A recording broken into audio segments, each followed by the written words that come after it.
हमारे चैनल को सब्सक्राइब करें और बेल आइकन दबाएं। कितना मारोगे मुझे? एक बार बोला ना पैसा दे। एक बात है, बार बार नहीं दोहराता। पैसा पेड़ पे नहीं उगता। लोगों के घर में झाड़ू बर्तन पोछा करके ही पैसे कमाए हैं मैंने। ऐसे दारू में उड़ाने नहीं दूंगी। अपने पति से जवान लड़ाती है, जवान लड़ाती है तू। काकी, हाँ? अब आपके घुटनों में दर्द तो नहीं है ना? हाँ बेटा, तूने जो घुटनों के लिए दवा दिया था ना, उससे मेरा घुटना बिल्कुल ठीक हो गया। नमस्कार। नमस्कार, कैसे है? बस ठीक है। हाँ, बड़ी बड़ी बड़ी। ये नीता जी है, नमस्कार। ये नमस्ते। इस चौल में रहते हैं। हाँ, आइए। हमारे चावल के लोग ना बहुत अच्छे हैं, बहुत सपोर्ट करते हैं एक दूसरे को। हाँ, अपने पति से जवान लड़ाती है, जवान लड़ाती है। ये सुनील और रेखा का फिर से किचकिच शुरू हो गया लगता है। अरे अगर मेरे को दोबारा पैसा लेने से रोका ना, तो मुझसे बुरा कोई नहीं होएगा। तुझसे बुरा और हो भी कौन सकता है? कहा ना मैंने कि मैं पैसे नहीं दूंगी। जवान लड़ाती है, आज तेरे को सबक सिखा के रहेगा मैं। ए सुनील, खबरदार जो उस पे हाथ उठाया तो। देख सविताई, ये मेरा और मेरे बाइकों का पर्सनल मामला है, बीच में कुछ नहीं बोलने का। इसको तो मैं ये तुम्हारा अकेले का मामला नहीं है, सगा साहिल से मामला है यहाँ। हाँ, अगर दोबारा दुखा को तुमने धमकी दी तो तुझे चाल के बाहर उठा के फेंक दूंगा मैं। हाँ, खबरदार। जो किसी ने मेरे मर्द को धमकी दी, वो जैसा भी है मेरा पति है और इसे कोई भला बुरा नहीं कह सकता। सुना तुमने? तुम्हारे इतने जुल्म बर्दाश्त करने के बावजूद भी ये अपना पत्नी धर्म निभा रही। क्या तुम एक पति होने का कर्तव्य पूरा कर पा रहे हो? देख, अगली बार ना तूने इस पे हाथ भी उठाया या उंगली भी उठाई ना, तो तेरे को मैं जेल में भिजवा दूंगी, समझा?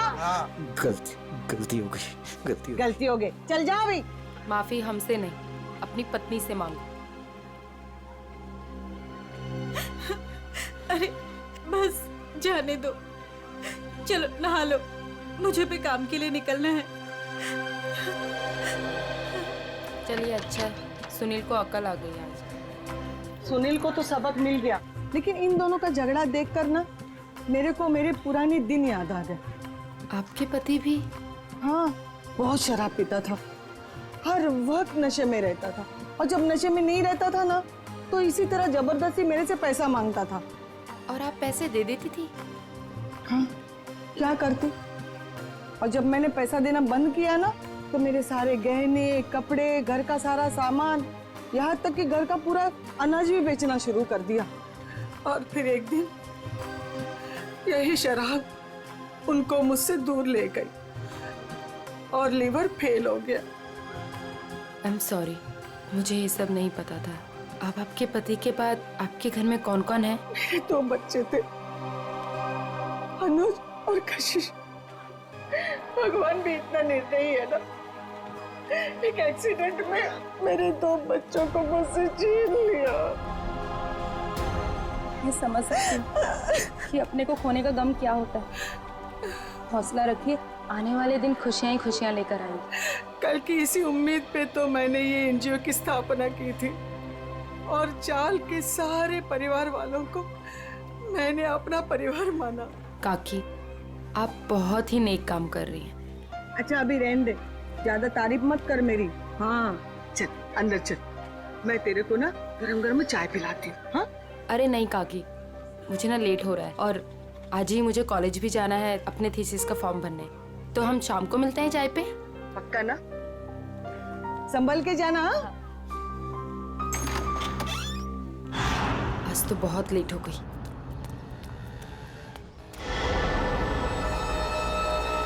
ये तो वही लड़का है, आज तो इस रोमियो को सबक सिखा कर आऊंगी।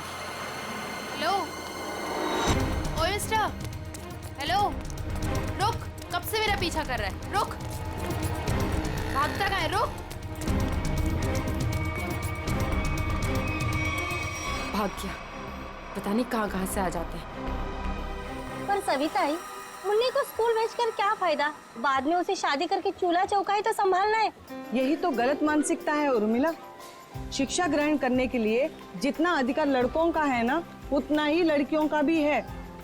आज हमारे देश में ज्यादातर परिवारों में महिलाएं उतना ही आर्थिक सहयोग देती है जितना कि पुरुष। क्यों नीता, मैंने ठीक कहा ना? बिल्कुल कहा। आज के जमाने में स्त्री का अस्तित्व उसके पिता या पति पे निर्भर नहीं करता। लड़की को भी पूरा अधिकार है कि वो अपनी पहचान बना सके और समाज के साथ कंधे से कंधा मिलाकर आगे बढ़ सके।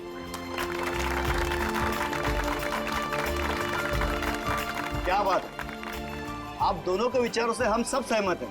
हाँ तो मुन्नी का स्कूल जाने का पक्का हो गया। हाँ, पक्का। ये फिर से यहाँ आ गया। लगता है इसको सुबह की डांट का कुछ असर नहीं हुआ। कौन है ये नीता, तुम जानती हो? नहीं काकी, पता नहीं कौन है और कहाँ से आया है, लेकिन रोज मेरा पीछा कर रहा है। अरे पहले क्यों नहीं बताया? चलो जमकर खबर लेते हैं आज इसकी। चलो चल। हेलो, तुम मेरा पीछा करते करते यहाँ तक आ गए? क्या कर रहे हो? चाहते क्या वहाँ? अरे कहाँ जा रहे मैं हैं? तुमसे बात कर रही हूँ। अरे सुनाई दे रहा है कि नहीं दे रहा है? क्या हो गया इसे? अरे सीढ़ी, अरे ये तो छत, अरे छत के ऊपर जा रहा है। कहाँ जा रहे हो? एक किधर जा रहा है ये? ओ हीरो, रुको। ए, अरे क्या कर रहा है? अरे नीचे उतर।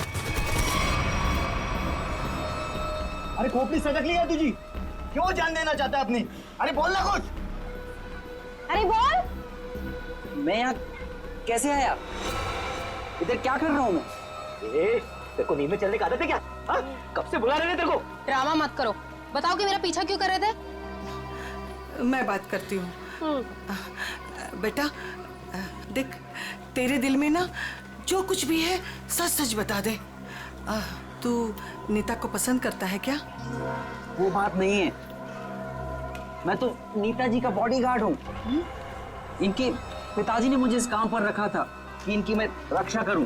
उन्होंने ये भी कहा था कि इनको पता न चले। झूठ मत बोलो, मेरे पापा मुझसे बिना पूछे कुछ नहीं कर सकते। मैं सच कह रहा हूँ, ये मेरा आईडी कार्ड।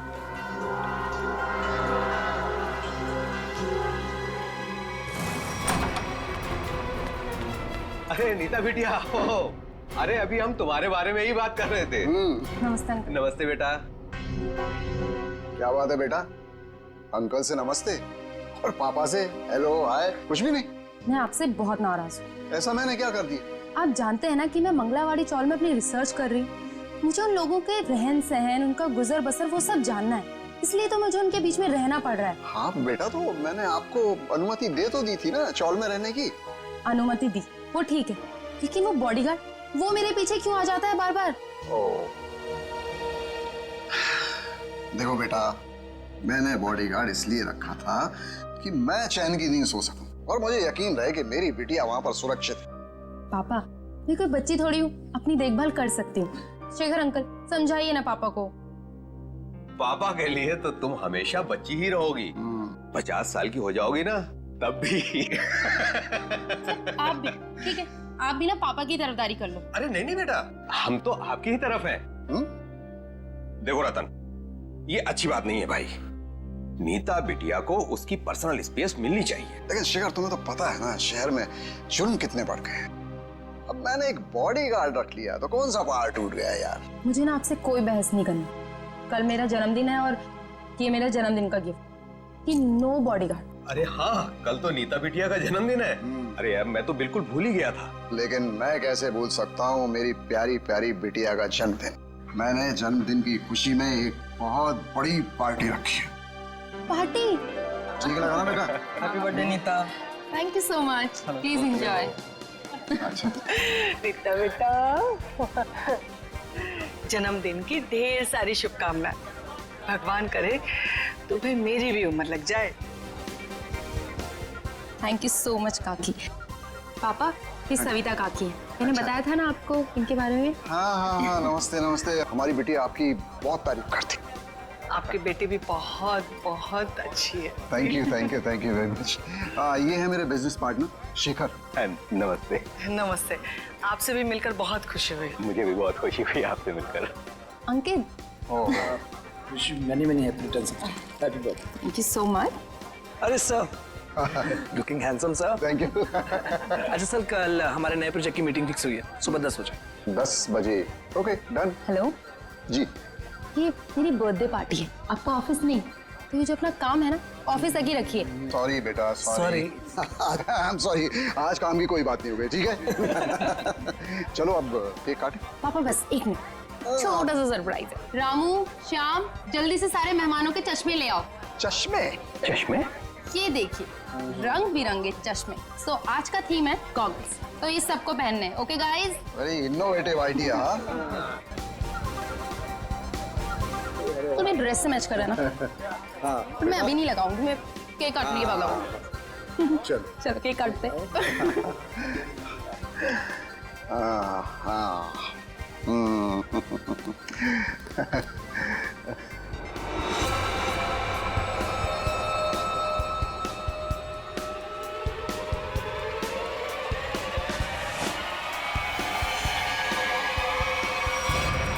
गन?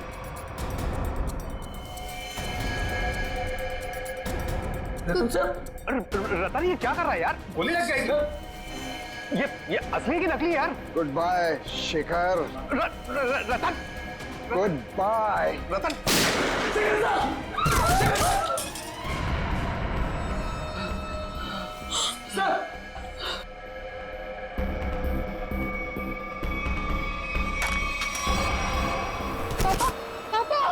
पापा, ये तो बेहोश हो गए।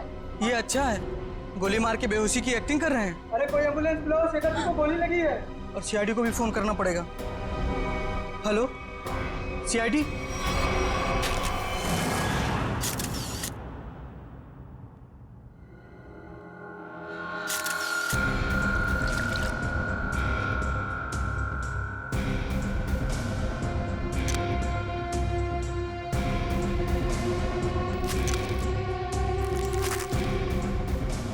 गोली सीधे सीने पे मारी गई है।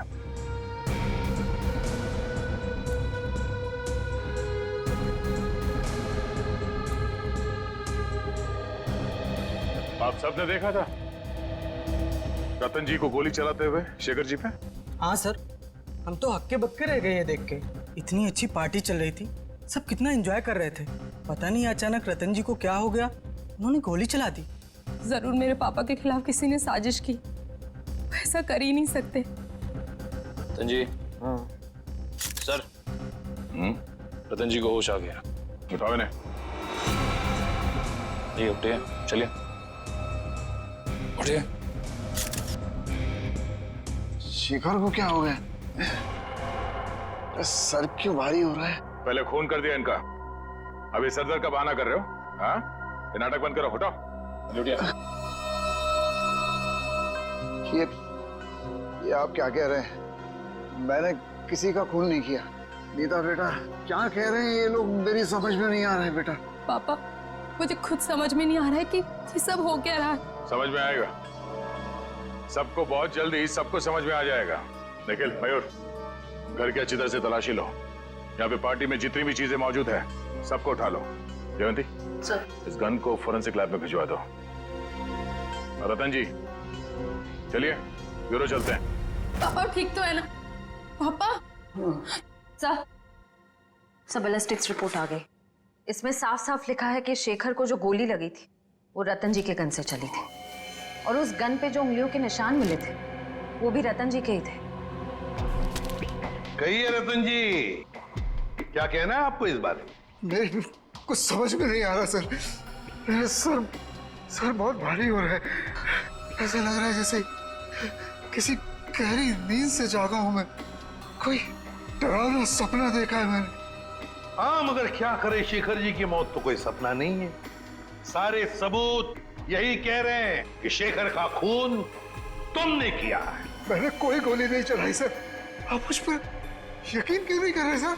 तो फिर वो गोली क्या अपने आप शेखर जी के शरीर में गई? कुछ याद नहीं आ रहा है मुझे।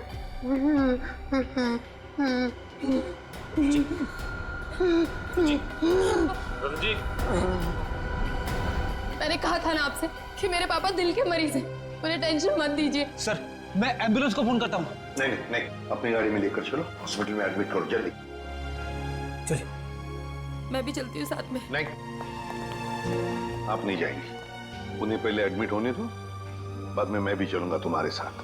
प्लीज सर, मेरे पापा को छोड़ दीजिए। अगर तुम्हारे पापा ने कुछ भी नहीं किया है तो उन्हें कुछ नहीं होगा। अच्छा एक बात बताओ, रतन जी का कोई झगड़ा वगड़ा था पहले से शेखर जी के साथ, या फिर कल पार्टी में कोई झगड़ा वगड़ा हुआ था? नहीं सर, वो तो पार्टी में बहुत एंजॉय कर रहे थे। अच्छा, क्या तुम्हारे पापा के बर्ताव में कुछ तुम्हें थोड़ा अजीब सा लगा? कभी आदमी कोई टेंशन में होता है या वैसे कुछ? हाँ सर, कोई झगड़ा तो नहीं हुआ था, लेकिन उनका मूड थोड़ा सा चिड़चिड़ा था और वो शेखर अंकल को कुछ कह भी रहे थे। तुमने काम सही से नहीं किया, वो वापस आ गया। वो वापस आ गया? ये कौन? सर नाम तो नहीं लिया था। अच्छा, ये बातचीत कब हुई थी दोनों के बीच? कल हुई थी, एनजीओ से लौटने के बाद। एनजीओ? कौन सा एनजीओ है ये? मेरी बड़ी बहन सानिया की मौत के बाद पापा ने एक एनजीओ खोला था, जहाँ पे हम गरीब लोगों को रोटी, कपड़ा और रहने के लिए छत देते हैं। कहाँ है ये एनजीओ? नमस्कार साहेब, मी कपिल, यहाँ एनजीओ मॅनेजर आहे। आप ये बताएंगे कि इस एनजीओ में आप कब से काम कर रहे हैं? पहले दिन से, जब रतन जी ने सानिया मैडम की याद में इस एनजीओ की स्थापना की थी। फिर तो आप काफी करीब से जानते होंगे शेखर जी और रतन जी को।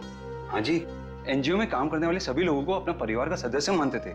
हमेशा आकर हमसे हमारे सुख दुख के बारे में पूछते थे और अपने सुख दुख बांटते भी थे। ये तो बहुत अच्छी बात है। फिर तो आप ये भी जानते होंगे कि शेखर जी और रतन जी के बीच में किस बात को लेकर टेंशन चल रही थी? नहीं साहब, ऐसा कहीं ना थे। वो दोनों बिजनेस पार्टनर कम और भाई संबंध ज्यादा थे। भाई समान थे? तो फिर रतन जी ने शेखर जी का खून क्यों कर दिया? जरा दिमाग पे जोर डालिए और सोच के बताइए कि शेखर जी और रतन जी के बीच में कुछ झगड़ा हुआ था या कुछ बहस हुई थी? ऐसा कई साले न होते। लेकिन रतन जी की बेटी बता रही थी कि रतन जी और शेखर जी आपस में कुछ बातें कर रहे थे। कि कोई आया है? कौन वापस आया है? कुछ पता है आपको? हाँ, वो ये दोनों यहाँ बात कर रहे थे इसके बारे में, जब मैंने उस अजीब घटना के बारे में बताया उन्हें। अजीब घटना? कैसी अजीब घटना? कुछ दिन पहले एक आदमी ने मुझे फोन किया था, कहा शेखर जी और रतन जी ने उसे काम पे रखा है और उसने अपना अपॉइंटमेंट लेटर मेल किया कंपनी के लेटर हेड पे, प्लीज चेक कर लीजिए। दूसरे दिन से वो काम पे आने लगा और सब फाइलें वगैरह चेक करने लगा। कौन सी फाइलें चेक कर रहा था? सारी फाइलें, टैक्स की फाइलें, अकाउंट्स की फाइलें, और हाँ, रतन जी और शेखर जी के जिंदगी के बारे में काफी सवाल पूछे। फिर क्या, बस लंच ब्रेक में खाना खाने के बहाने बाहर चला गया और वापस ही नहीं आया। जब भी मैंने इस घटना के बारे में दोनों बॉसेस को बोला तो उन्होंने कहा कि हमने किसी को काम पे रखा ही नहीं है। इतनी मेहनत करके आया था पूछताछ करने के लिए, जरूर इस जुर्म में उसका हाथ है। शेखर जी ने रतन जी को कहा कि वो वापस आ गया है, तुमने अपना काम बरोबर किया नहीं है। इस आदमी का चेहरा तो देखा था ना आपने, हमारे लिए स्केच बनवाई। साहिब, दरअसल बात यह है कि उस दिन मैं अपना चश्मा घर में भुलाया था और चश्मे के बगैर मुझे तो कुछ दिखता ही नहीं है। सामने कुर्सी पड़ी कि गाड़ी पड़ी, मेरे को वो भी नहीं दिखता। सर, एक बात तो तय है, ये जरूर इन दोनों के अतीत से जुड़ा हुआ ही कोई आदमी है। एग्जैक्टली, इसीलिए तो बड़ी आसानी से इस अनजान आदमी को उन्होंने पहचान लिया। इस नए मोहरे से जल्द मिलना होगा। सर, हाँ, पता चला एनजीओ से किसका फोन था जिसकी वजह से इन दोनों के बीच में अनबन हो गई? सर, एनजीओ वालों को उसका नाम तो नहीं मालूम, लेकिन उनका कहना था कि कोई आदमी आया था, अनजान आदमी, जो काफी सवाल जवाब कर रहा था वहां। यह आदमी जरूर रतन ने जो अपने बेटी सानिया के नाम पे एनजीओ चलाया उसी से संबंधित है। रतन और शेखर दोनों इस आदमी के बारे में जानते थे और इसीलिए इन दोनों के बीच में बहस हो गई। सर, कहीं ये जो भी चीजें हो रही हैं, इन सबका संबंध सानिया की मौत से तो नहीं? नीता, बेटा एक बात बताओ, तुम्हारी बहन की मौत कैसे हुई? दीदी ने आत्महत्या की थी। क्यों? मालूम नहीं। मालूम नहीं मतलब? मैं उस वक्त हॉस्टल में थी, घर पे क्या हो रहा है क्या नहीं, सबसे अनजान। अच्छा, जब आपकी बहन ने आत्महत्या की तो उस वक्त क्या आप हॉस्टल में थी? उस वक्त तो मैं घर पे थी, छुट्टियां मनाने के लिए आई थी। मुझे आज भी वो दिन याद है जब मैं और पापा मॉल से शॉपिंग कर आई और जैसे ही पापा ने दरवाजा खोला। सानिया बेटा, सानिया, सानिया! नीता, क्या तुमने अपने पापा से पूछा नहीं, जानने की कोशिश नहीं की कि क्यों तुम्हारी बहन सानिया ने ऐसा कदम उठाया? पूछा था सर, बहुत बार, लेकिन पापा हमेशा यही कहते थे कि तुम्हें इस बारे में जानने की जरूरत नहीं, और वो रोने लगते थे। इसलिए मैंने इस बारे में कभी उनसे बात नहीं की। हम अगर किसी को तो पता होगा ना क्या तकलीफ थी सानिया को, कोई खास दोस्त न कोई तो। आया जी थी, वो हमेशा उनके साथ रहती थी। उसकी जिंदगी के पहले दिन से लेके आखिरी दिन तक वो हमेशा दीदी के साथ रही है। जी, ये आया रहती कहाँ है? उसी चौल में जहाँ मैं रिसर्च कर रही हूँ। अभी भी पापा उनकी तनख्वाह हर महीने बराबर पहुँचा देते हैं। प्रदीप क्या चल रहा है तुम्हारा? अभी तक गिनती चालू है? आई एम सॉरी सर, पता नहीं क्यों मगर मुझे एक चश्मा कम लग रहा है। एक चश्मा कम लग रहा है मतलब? सर पार्टी में 20 लोग आए थे। हाँ। मैं कम से कम 5 बार गिन चुका हूँ, हर बार 19 चश्मे बता रहे। तो फिर एक चश्मा कहाँ गया? पता नहीं सर। जी बिल्कुल सही कह रहे हैं, जो चश्मा मेरे पापा ने पहना था वो तो इसमें है ही नहीं। पापा का चश्मा कहाँ गया? सर हो सकता है जब पापा बेहोश हुए हो तो कोई लेकर चला गया हो। कमाल है सर, पार्टी में खून हो जाता है मगर फिर भी किसी को चश्मा चुराने की सूझी। एक बात और सर, बिल्कुल उसी तरह का चश्मा मेरे बॉडीगार्ड ने भी पहना था जब वो चौल की छत से कूदकर खुदकुशी करने वाला था। एक मिनट, तुम्हें कैसे पता चला कि वो वही चश्मा था जो तुम्हारे पापा ने पहना था? क्योंकि मैंने उसे पहले भी देखा है, वो कभी चश्मा नहीं पहनता, लेकिन उसने चौल की छत से जब वो कूद रहा था तो उसने उसी तरह का चश्मा पहना था। वो चश्मा ही मनूस है। सर इस चश्मे का खून के साथ क्या कनेक्शन हो सकता है? सचिन, कोई ना कोई कनेक्शन तो जरूर है। कुछ ना कुछ तो गड़बड़ है, कुछ ना कुछ तो गड़बड़ है इस चश्मे को लेकर। क्या नीता, क्या हमारे लिए तुम्हारे पिताजी के गॉगल का जो डिजाइन है वो बनवा सकती हो हमारे स्केच आर्टिस्ट से? जरूर सर। उन दोनों को कनेक्ट कर।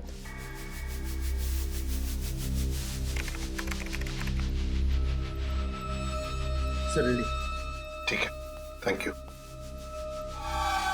कमाल का डिजाइन है इस चश्मे का। सर ये चश्मा तो कस्टम मेड लगता है, क्योंकि रेडीमेड चश्मों की डिजाइन ऐसी नहीं होती। हाँ श्रेया, ये ऑर्डर देख के, डिजाइन देखकर बनाया गया चश्मा है ये। पता लगाना पड़ेगा शहर में ऐसी कौन सी दुकानें हैं, कितनी दुकानें हैं जो इस तरह के चश्मे बनाती हैं। फिर सानिया की आया के बारे में भी पता लगाना पड़ेगा। हेमलता जी। कौन है? आप सानिया की आया थी ना? हाँ, पर आप लोग? देखिए हम सीआईडी से। सीआईडी? माफ करना माँ जी, हम लोग ने आपको परेशान किया। ठीक है बेटा, दिवस भर में आराम ही करती हूँ, पर आप लोग यहाँ कैसे? देखिए हिमलता जी, आप सानिया की आया रही बचपन से, है ना? और फिर सानिया ने आत्महत्या भी की, ये तो आप जानती ही हैं। अब ये जानना चाहते हैं कि क्यों सानिया ने क्यों आत्महत्या की।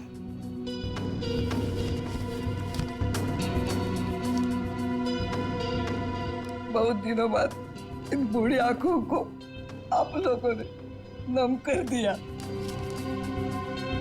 हम आपका दुख समझते हैं।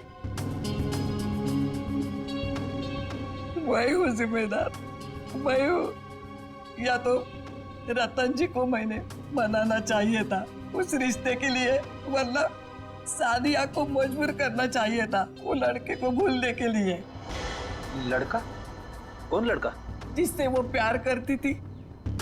प्यार करती थी? अच्छा, तो फिर हुआ क्या? वही अमीर गरीब लड़का गरीब था ना। एक दिन अचानक वो लड़का कहीं दूर चला गया। महीनों इंतजार करती रही सानिया, न खाती थी न पीती थी, वो अपने बंद कमरे में रोती रहती थी। वो लड़का कौन है, कहाँ रहता है, क्या उसका कोई टेलीफोन नंबर वगैरह है आपके पास? नहीं, सानिया ने कभी उसका नाम या पता नहीं बताया अभी। चल ठीक है, कोई बात नहीं। सॉरी, हमने आपको बहुत तकलीफ दी। आराम कीजिए। सर, सोच रही हूँ दया सर के लिए एक चश्मा ले लूं। दया का बर्थडे आने वाला है क्या? नहीं सर, वो हमेशा ना मुझसे उखड़े उखड़े रहते हैं, इसीलिए। अच्छा, गिफ्ट देके उनको खुश करना चाहती हो? नहीं सर, उन पे बहुत अच्छा लगेगा इसलिए। बाद में देखते हैं। Excuse me. जी कहिए, किसके लिए चश्मा दिखाऊं? एक मुजरिम के लिए। मुजरिम के लिए चश्मा? मैं कुछ समझा नहीं। जरा ये डिजाइन देखो चश्मे की। ये आपने ही बनाया था? जी हाँ। आपको पसंद है? आप लोगों के लिए भी बनवा दूं? नहीं नहीं, आप हमें माफी कीजिए। आपका बनाया हुआ ये चश्मा पहनकर लोग उल्टी सीधी हरकतें करने लगते हैं। कोई छत पे पहुंच जाता है छलांग लगाने, तो कोई किसी को गोली मार रहा है। क्या मजाक कर रही हैं आप? ये सब मेरे चश्मे की वजह से हो रहा है? हम मजाक के मूड में नहीं है। सीआईडी? अब जरा ध्यान से बताओ, किसके लिए बनाया था ये? एक मिनट सर। सर, ये कोई अभिषेक नाम का आदमी था। क्या बात है सर, नाम भी है, एड्रेस भी और फोन नंबर भी है। कॉल करो जी।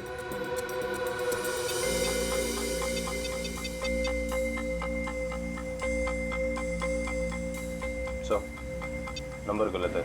गलत? लगता है एड्रेस भी गलत है। दिल दरिया कॉलोनी। दिल दरिया कॉलोनी कभी सुना है आपने? कहीं कहाँ पे है मुंबई में? सॉरी सर, मैंने एड्रेस ठीक से देखा नहीं था। आंखों का बिजनेस करते हो तुम? आदमी को तो देखा होगा ठीक से। दरअसल सर, मैं उस वक्त दुकान पर नहीं था। मेरा कारीगर जगनलाल था, उसने ही अभिषेक को देखा था। बुलाइए जरा ये जगनलाल जी को। जगनलाल जी साहब, ये लोग सीआईडी से हैं। जरा इन्हें बताओ, ये खास डिजाइन वाला चश्मा किसने बनवाया था? साहब, वो बड़ा ही अजीब आदमी था। बड़ी सी टोपी पहन रखी थी, आंखों पर काला चश्मा लगाया था, और ना जाने कितने दिनों से उसने दाढ़ी नहीं की थी। काफी लंबी दाढ़ी थी उसकी। ओह, नाम और एड्रेस की तरह हुलिया भी नकली। कुछ और याद आता है इस आदमी के बारे में? हाँ सर, अक्सर जो लोग चश्मा बनाते हैं ना, वो सामान हमारे दुकान से ही लेते हैं, लेकिन वो खुद अपना सामान लेके आया था। फ्रेम, कांच और एक अजीब सी छोटी सी चीज उसने लगाई थी चश्मे में। छोटी सी चीज? अच्छा, उस चीज के बारे में कुछ बता सकते हैं आप? अपने मोबाइल का सिम कार्ड होता है ना, उससे भी छोटी चीज थी। और साहब, चश्मा बनने के बाद उसने मुझे पहनने भी नहीं दिया। मुझे फिटिंग चेक करवानी थी तो बोला चश्मा गंदा हो जाएगा। ये भी कोई बात हुई? कोई बात नहीं। आप जरा ये मेरा कार्ड रखिए। अगर वो आदमी दोबारा आए या दिखाई पड़े तो मुझे फोन करना। और उसको नहीं बताएंगे, इतना तो समझते हैं ना आप? समझ गए सर। सर, हाँ, ये रोहन और मीशा है। ये सानिया के बड़े अच्छे दोस्त थे। घबराओ मत। देखो, हमने तुम्हें यहाँ कुछ सवाल पूछने के लिए बुलाया है। कैसे सवाल सर? सानिया के बारे में। क्या तुम लोगों को पता है सानिया ने ऐसा क्यों किया, क्यों आत्महत्या की? पता नहीं सर, अगर उसे कोई प्रॉब्लम होती तो हम जरूर उसकी मदद करते, लेकिन ऐसा कुछ नहीं था सर। एक बात बताओ, क्या सानिया का कोई बॉयफ्रेंड वगैरह था? कोई लड़का था उसकी जिंदगी में? हाँ सर, एक लड़का तो था, मगर उसने कभी हमें उससे मिलवाया नहीं। क्यों? पता नहीं सर, वो बोली सब कुछ ठीक हो जाने के बाद सबको बताएगी।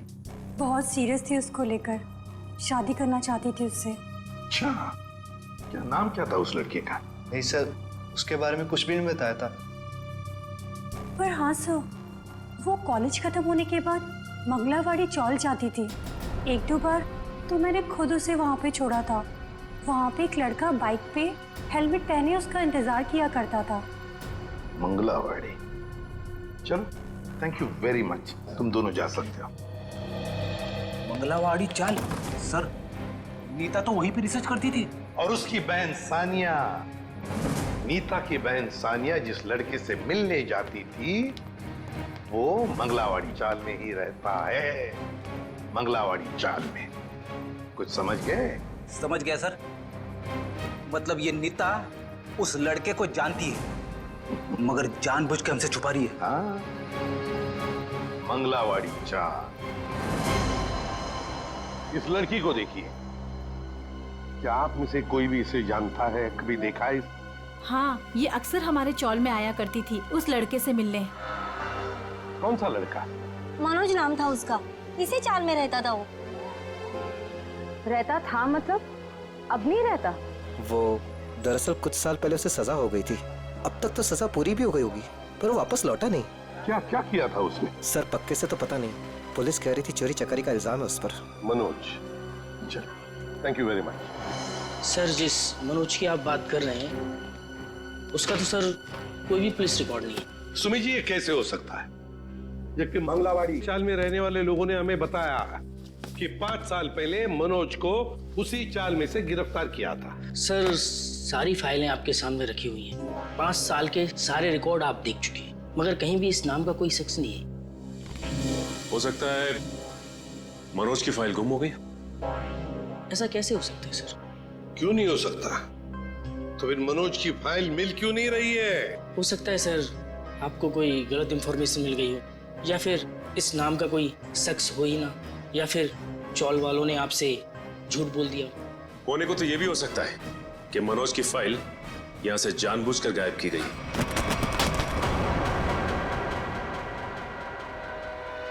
रवि जी, क्या हुआ? तबीयत बिगड़ गई क्या? ये अचानक पसीना क्यों आने लगा? अरे कांपने क्यों लगे तुम? और अचानक ये फाइल छूट कैसे गई तुम्हारे हाथ से? नहीं सर, ऐसी कोई बात नहीं है। हमसे कोई भी कुछ भी छुपा नहीं सकता। बताओ क्या बात है? भागता किधर? लगता है सर ये बिना दवा खाए इसकी बीमारी ठीक होगी नहीं।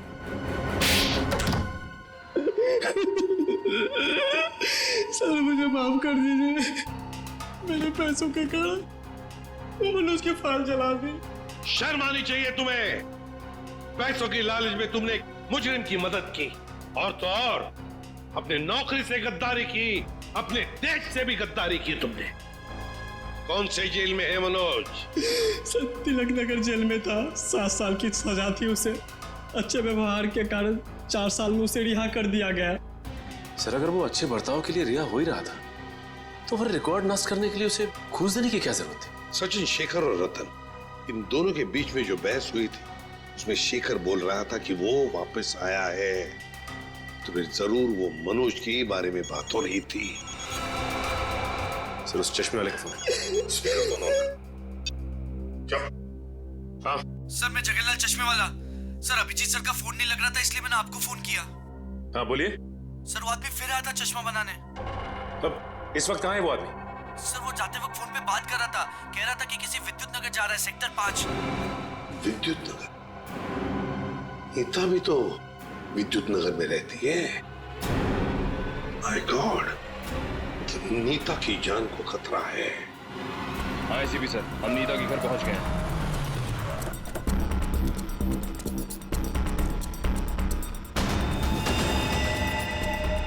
ओह नो, ये नीता छत पे क्या कर रही है?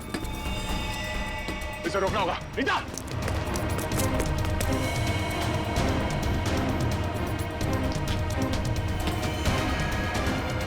नीता!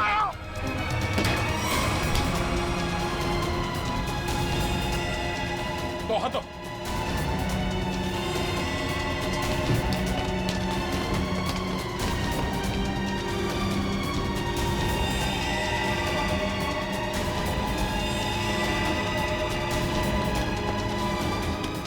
पकड़ो। आ जाओ। मयूर, चश्मा। ये क्या कर रही थी तुम? अपनी जान क्यों दे रही थी? जान दे रही थी? मैं क्यों अपनी जान दूंगी? तुम छत पे क्या करने आई थी? छत पे? मैं छत पे क्या कर रही हूँ? मुझे कुछ याद नहीं आ रहा। मैंने वो चश्मा पहना था और पता नहीं, मेरा सर दर्द हो रहा है। सर इस केस में ये क्या हो रहा है? लोग अचानक खुदकुशी करने चले आते हैं। सारे हादसों में एक चीज कॉमन है, ये चश्मा। ये चश्मा पहनने से पहले क्या हुआ था वो तो याद है ना तुम्हें? हाँ सर। नीता, मुझे पता है तुम पर क्या बीत रही होगी, लेकिन तुम चिंता मत करो, सब ठीक हो जाएगा। काकी, ये क्या है? ऐसी हालत में मुझे ये गिफ्ट तुम्हें देते हुए बहुत अजीब लग रहा। गिफ्ट? हाँ, तुम्हारा बर्थडे था ना, तो हमारे चौल के बच्चों ने अपने हाथों से बड़े प्यार से तुम्हारे लिए गिफ्ट बनाया।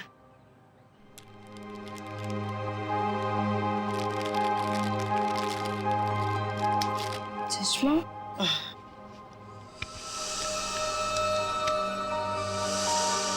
ये सविता जी कौन? सविता जी मंगलवाड़ी चौल में रहती हैं। बड़ी नेक औरत है।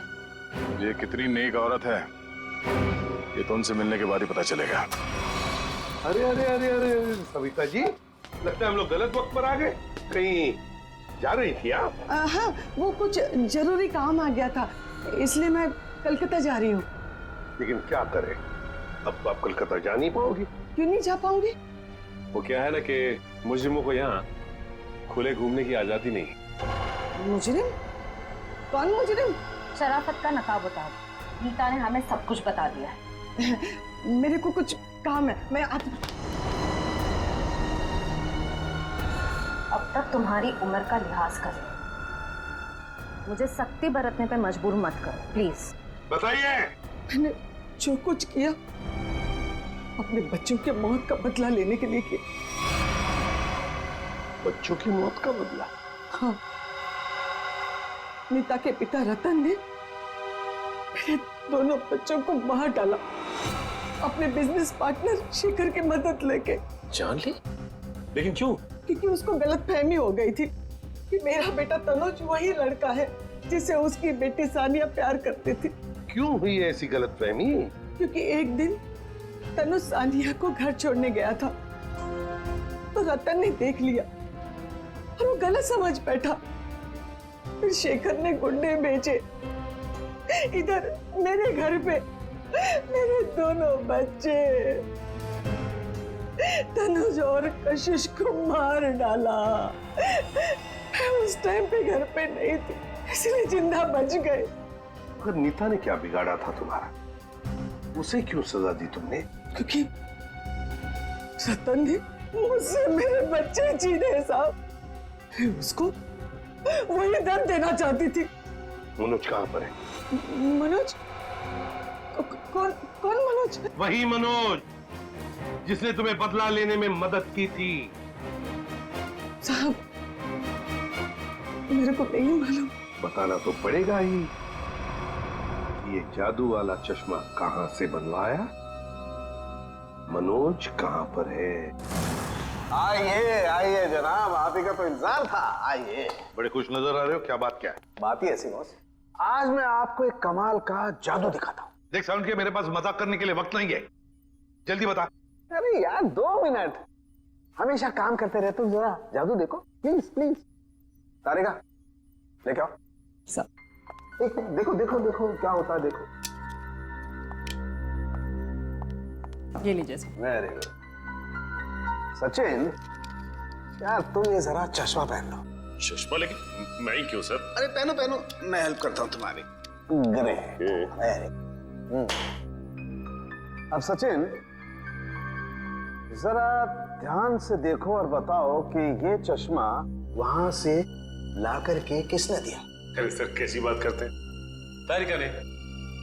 नहीं सचिन, गौर से देखो, ये चश्मा वहां से उठा करके तारिका नहीं श्रेया लेकर के आई।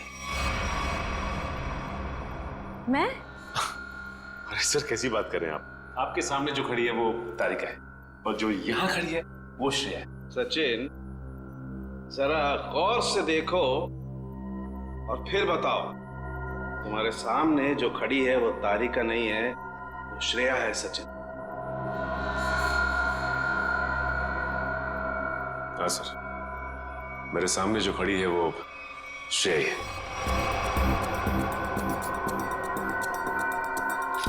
सचिन ये मेरी गन लो। और तुम्हें इस गन के साथ क्या करना है सचिन, तुम जानते हो ना? हाँ सर, मुझे अच्छी तरह से मालूम है कि इस गन के साथ क्या करना है। सड़के कुछ नहीं होगा। सड़के ऐसी मजाक मत कर, प्लीज बिलीव मी। हाँ सचिन, तो पता है ना तुम्हें क्या करना है इस गन से? हाँ सर। पता है।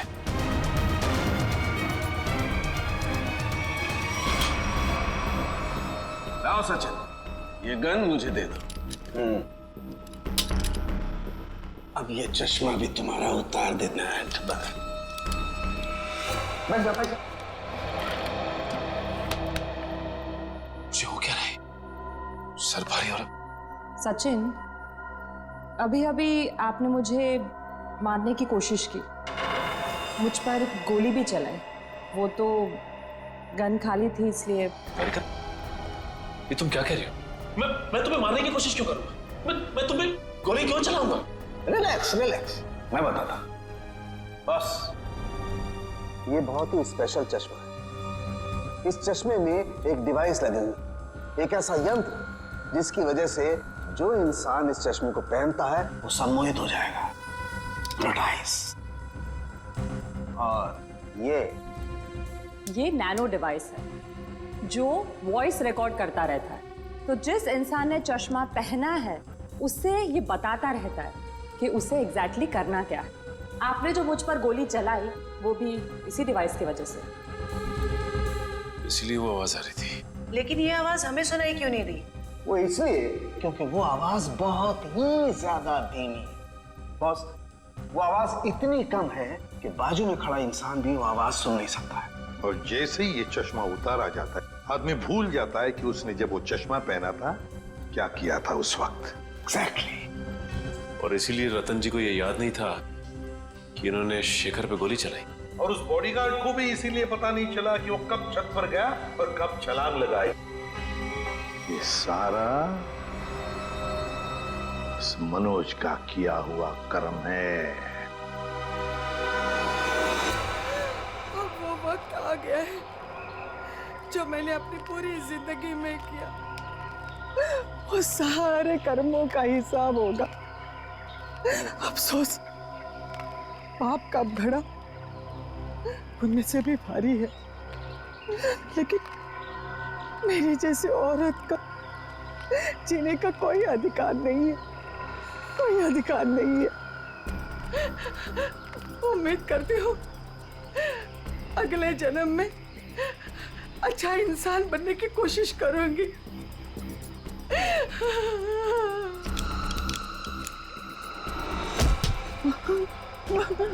ये क्या कर रही है? उतार चश्मा, उतार। मेरा बच्चा आ गया। तूने जहर पिया? आई, ये क्या किया तूने? मेरे को नहीं पता मैंने ऐसा क्यों किया। बेटा, मेरे को माफ कर दे, हमारे साथ इतना ही था। नहीं आई, आई नहीं, आई। जिस किसी ने भी तेरे साथ ऐसा किया है माँ, तेरी कसम उसे छोड़ूंगा नहीं मैं। अब पता चला किसी अपनों पर वो मौत का चश्मा लगाने के बाद कैसे लगता है। चलो अब तुम्हारे आंखों पे कानून का चश्मा चलाते हैं। कहाँ भाग रहे हो? रुक, सचिन उधर से पीछे जाओ उसके।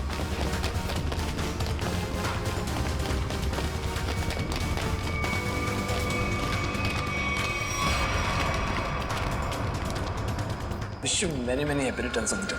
Happy birthday. so much. अब जेल की चक्की पीसने की तैयारी करो।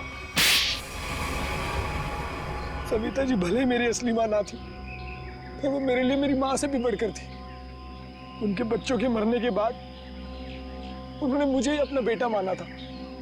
मतलब तनुज और कशिश के बाद? हाँ, उन दोनों बच्चों की मौत कोई हादसा वादसा नहीं थी, बल्कि उनका खून हुआ था, जिसे किया था नीता के पिता रतन कुमार ने।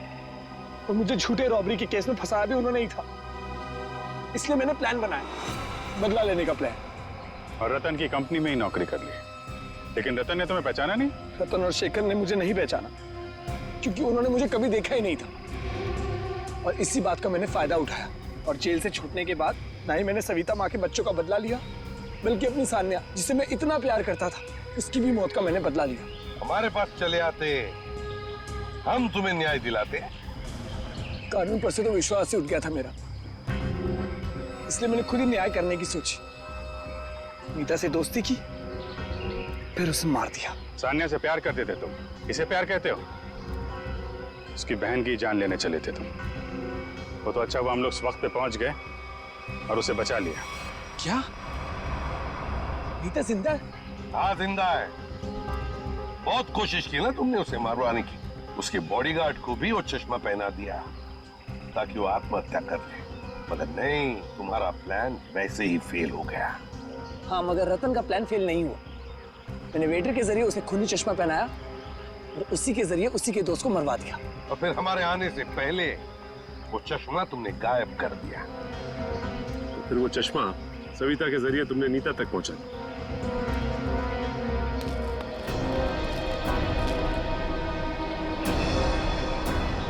माँ, तू जिंदा? मैं जिंदा हूँ। मेरे को माफ कर दो मनोज बेटा, ये सब कुछ मुझे सीआईडी को बताना पड़ा। इन्होंने जो कुछ भी किया हमारे कहने पे किया। अपना बदला पूरा करने के लिए तुमने बहुत नाटक किया और तुम्हारी असलियत सामने लाने के लिए हमने भी ये छोटा सा नाटक किया। क्या मिला तुम्हें? इस बदले की आग ने तुम्हें कहां से कहां पहुंचा दिया। अब जेल की सलाखों के पीछे सड़ते बैठना। कानून तुम्हें कड़ी से कड़ी सजा देगा, शायद फांसी ही होगी। For more updates, subscribe to our channel, click the show links and enjoy watching the videos.